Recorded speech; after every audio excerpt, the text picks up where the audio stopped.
Sir सबसे पहले तो लेट मी करेक्ट यू. घोटाला इज डिफरेंट एंड चोरी इज डिफरेंट. घोटाला कैन बी अ फ्रॉड. किसी अकाउंट से किसी अकाउंट में डाल दिया, इसके नाम का उसके नाम का, that is called as a घोटाला, which is called as a scam.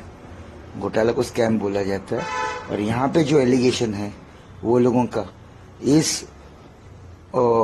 Embezzlement of cash, जिसको हम लोग अगर सिंपल लैंग्वेज में समझने वाली लैंग्वेज में बोले तो कैश चोरी करी है 122 करोड़. और मामला ये है कि कैश चोरी करी है 122 crore over a period of 2020 से लेके 2025 तक.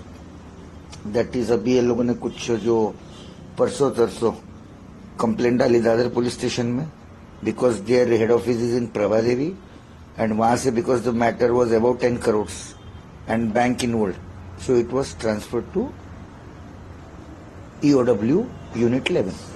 पुलिस ने उनको गिरफ्तार किया है. पुलिस की तरफ से क्या मुख्य आरोप या किस एविडेंस के तहत जो है उन्हें गिरफ्तार किया गया है? सर उनकी गिरफ्तारी हुई है आज शाम को 6 बजे.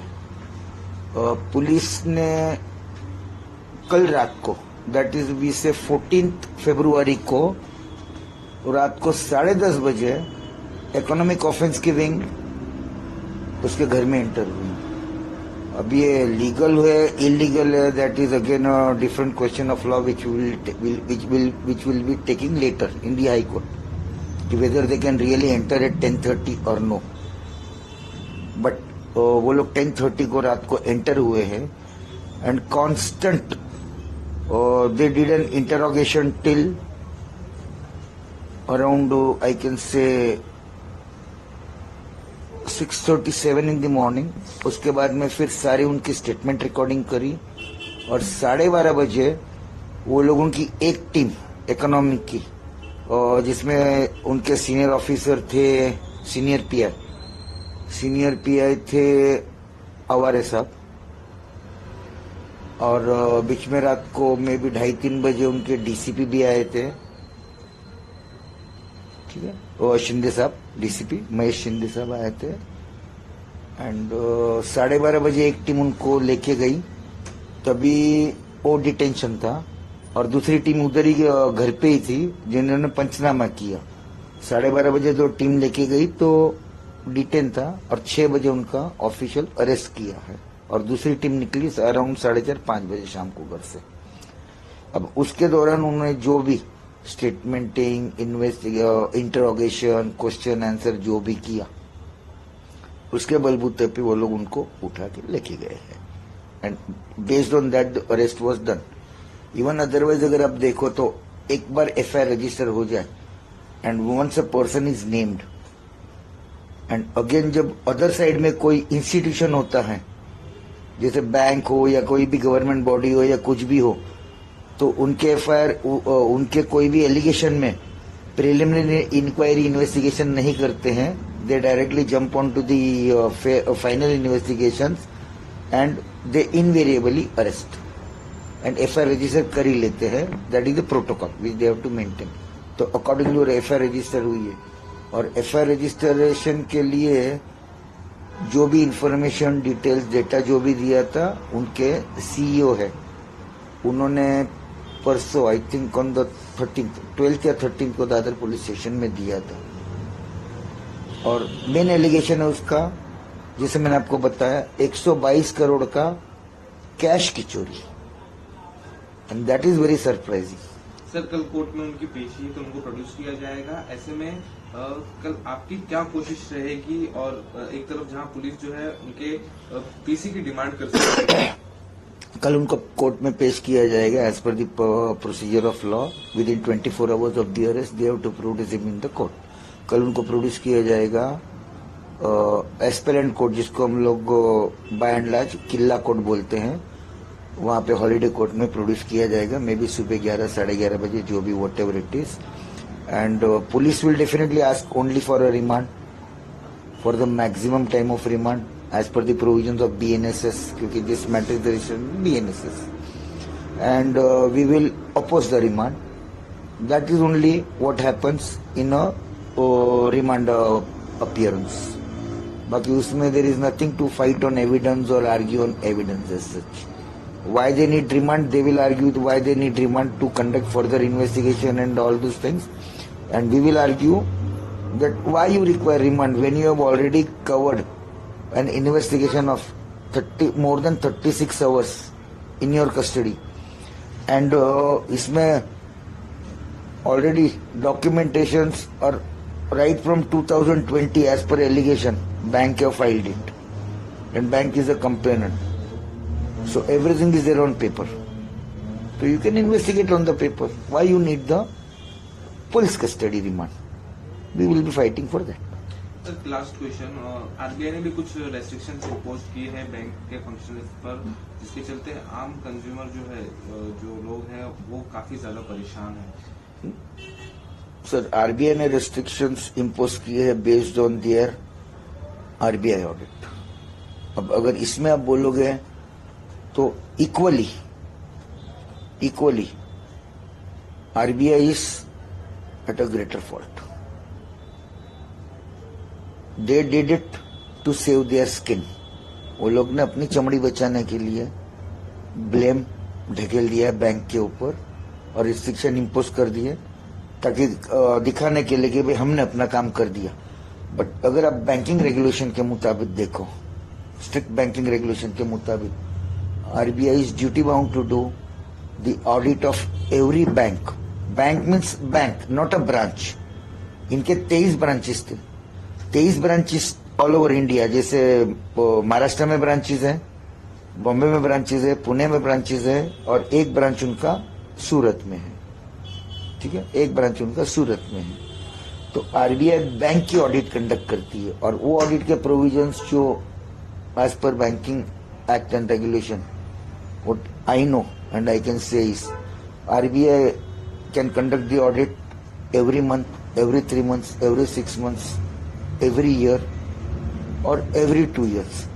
But technically they are duty bound to conduct the audit of every bank at least once in 2 years.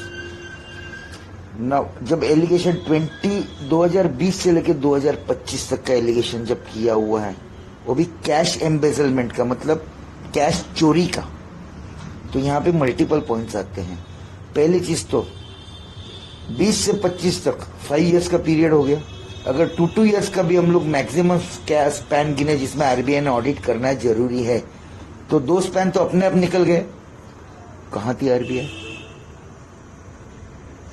और अगेन एडिशनली टेलिंग, आरबीआई ने इसी बैंक के ऊपर फॉर कॉर्पोरेट गवर्नेंस फाइन भी इम्पोज किया हुआ recently, a few months back. तो जब उनके पास ऑलरेडी ये इशू था कि कंप्लायंस में लैप्सेस अगर बैंक के, ठीक है, then why didn't RBI conduct an audit? और जब फाइन लेवी किया तो ऐसी मर्जी से तो फाइन लेवी नहीं किया होगा, कुछ ना कुछ होगा ना.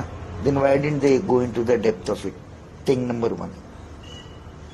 2 ऑडिट्स वो लोग के मिस हो गए और अभी सडनली कुछ वजह हुई तो वो लोग आ गए. वो लोग ने फटाफट अपना ऑडिट कंडक्ट किया, उठा के रिपोर्ट बना के दे दिया, इतना कैश एम्बेजलमेंट, मतलब कैश की चोरी है. ठीक है, अब कैश की चोरी है तो फिर यहाँ पे और एक दूसरा पॉइंट आता है. बैंक है तो बैंक के अंदर मल्टीपल टाइप के ऑडिट्स होते हैं और हर एक ऑडिट के लिए सेम ऑडिटर नहीं होता, अलग अलग ऑडिटर्स होते हैं. पहले होता है इंटरनल ऑडिट, एक होता है कंकरेंट ऑडिट. कंकरेंट ऑडिट ये होता है जो रेगुलर बेसिस पे होता है, रेगुलर बेसिस पे ब्रांच वाइज ऑडिट होता है. इंटरनल ऑडिट होता है वो जनरली बैंक्स एक्सटर्नल सीएजी रखते हैं जो रूटीन बेसिस पे ऑडिट करते हैं. और थर्ड होता है स्टैट्यूटरी ऑडिट, जिसको हम लोग एनुअल ऑडिट बोलते हैं. अब एनुअल ऑडिट में कंकरेंट ऑडिटर भी अपना रिपोर्ट देता है और वो ऑडिट रिपोर्ट जो कंकरेंट ऑडिटर देता है रेगुलर बेसिस पे ऑडिट, वो भी रिपोर्ट आरबीआई में फाइल होती है. इंटरनल ऑडिटर की रिपोर्ट भी फाइल होती है, उसकी भी रिपोर्ट बनती है बाकायदा. And statutory auditor. अब 2020 से हम लोग 2025 तक गिने, ठीक है, तो मोटा मोटी 5 साल हो गए, 2020 ईयर एंड, 2021, 22, 23, 24 और 25। चलो 2020 का ईयर एंड को एक बार छोड़ देगा, चलो अप्रैल मई में शुरू होगा, मान के चलते 2 मिनट के लिए, तो भी 4 ईयर तो पक्के हो गए। चारों ईयर में वो लोग के जो स्टैट्यूटरी ऑडिटर्स, इंटरनल ऑडिटर्स, सबने अपना रिपोर्ट साइन करके दिया, they are all qualified chartered accountants. अगर कैश एम्बेजलमेंट है तो ऑडिट रिपोर्ट के अंदर एक क्वालिफिकेशन रिमार्क आना चाहिए, जिसको हम लोग बोलते हैं एक जैसे lapse, and auditor is suppose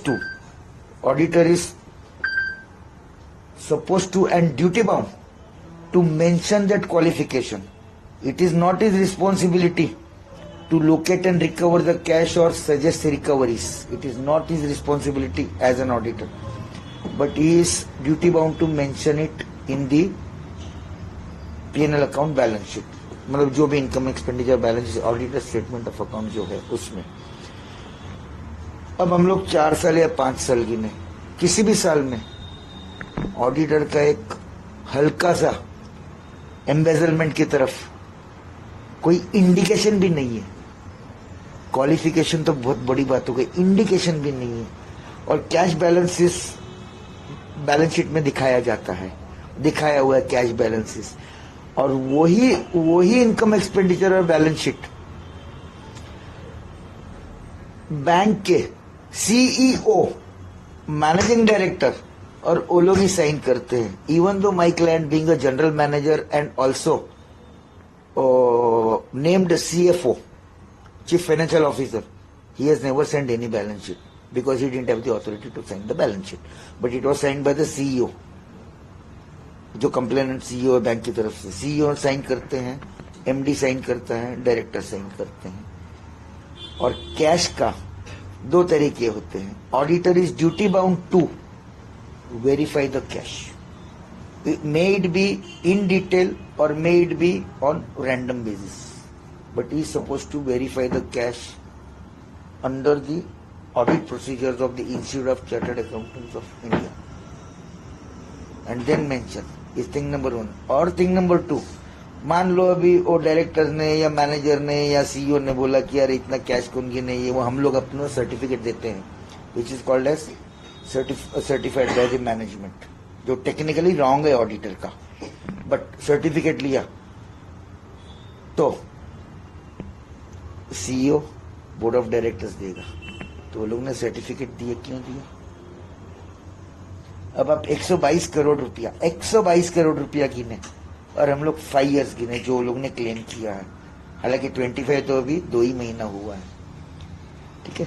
अगर 122 करोड़ का मैं 5 साल, 20 का भी पूरा साल गिनू, 20, 21, 22, 23, 24, 5 साल गिनू, तो what is the average amount per year? You know, around 20 crore 50 lakhs. If it is 20 crore 50 lakh rupees per year, किसी साल में ज्यादा होगा, किसी साल में कम होगा। और शुरू में आदमी हिम्मत नहीं करता, अगर किसी को तो शुरू में थोड़ा थोड़ा होता है, बाद में हिम्मत बढ़ती है। तो अगर मैं एवरेज गिनूं, पिछले अगर 3 साल में 24 करोड़ रुपया अगर निकला, कोई भी अगर बोले, तो महीने का 2 करोड़ हो गया। What is that per day, per working day? Around 9 lakh rupees. 9 lakh rupees कोई आदमी अपने जेब में डाल के लेके नहीं जाएगा। और 9 lakh rupees into 25 working days, 2 crore रुपया अगर बैंक के लॉक इसे सेफ से चला जाता है, तो ब्रांच मैनेजर जो भी है वो कैसे हो रहा था? इसमें इंपॉर्टेंट बात एक है, एक ब्रांच का एलिगेशन नहीं है, वो लोग बोलते 2 ब्रांच से हुआ है। 1 is Prabhadevi head office, 2 is Goregaon branch, ठीक है। अब दोनों ब्रांच में मेरा क्लाइंट मैनेजर नहीं था, किसी एक ब्रांच में था, किसी एक ब्रांच में था। और दूसरा, बैंकिंग रेगुलेशन के मुताबिक there is a mandatory transfer policy,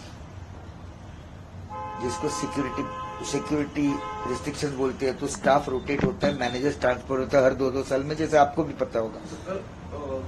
ये सबके बीच में कहीं ना कहीं किसी ना कोई जो है, सर मैं आ रहा हूँ, आपको उसका जवाब मिल जाएगा, उसका जवाब मिल जाएगा। अब जब भी अगर कोई मैनेजर है, चलो मैं बोलता हूँ 2023 में एक मैनेजर आया 1 जनवरी को, 2024 एंड में ट्रांसफर होएगा।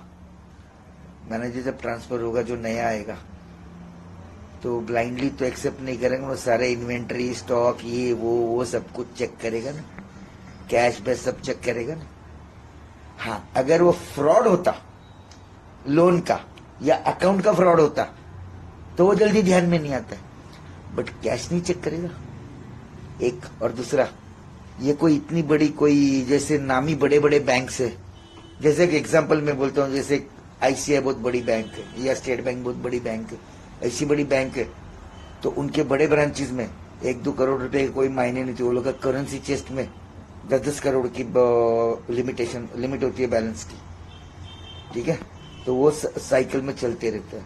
पर ये न्यू इंडिया इतनी बड़ी बैंक नहीं है जाके 10 और 20 करोड़ की ब्रांच डेली बैलेंस रहेगी। और अगर वो डेली बैलेंस अगर उतनी रहनी थी तो भी अगेन इट वाज रॉन्ग, क्योंकि banks calculate interest on daily basis and वो लोग का एक फ्लोर लिमिट रहता है, इससे ज्यादा आप कैश बैलेंस नहीं मेंटेन कर सकते। You have to remit it back to the head office. तो अभी भी सीईओ को या वो लोगों के एमडी को किसी को नहीं समझ में आया कि ये ब्रांच से पैसा क्यों नहीं आ रहा है। हेड ऑफिस में तो पैसा नहीं होता है ना, हेड ऑफिस के नीचे जो ब्रांच है ना उसमें होता है ना। यहाँ से रेमिटेंस क्यों नहीं आ रहा है? और रेमिटेंस नहीं आ रहा, और अगर इतना बड़ा पैसा अगर साइफन ऑफ कर लिया है तो वो लोगों को कस्टमर को पेमेंट के लिए आरबीआई से कैश छापता तो कोई नहीं है ना, आरबीआई से मंगाया जाता है ना। तो अगर आपका इनवर्ड इतना है, आउटवर्ड आपका इतना है, तो फिर आपको इतना एडिशनल कैश क्यों चाहिए? आपका कहना है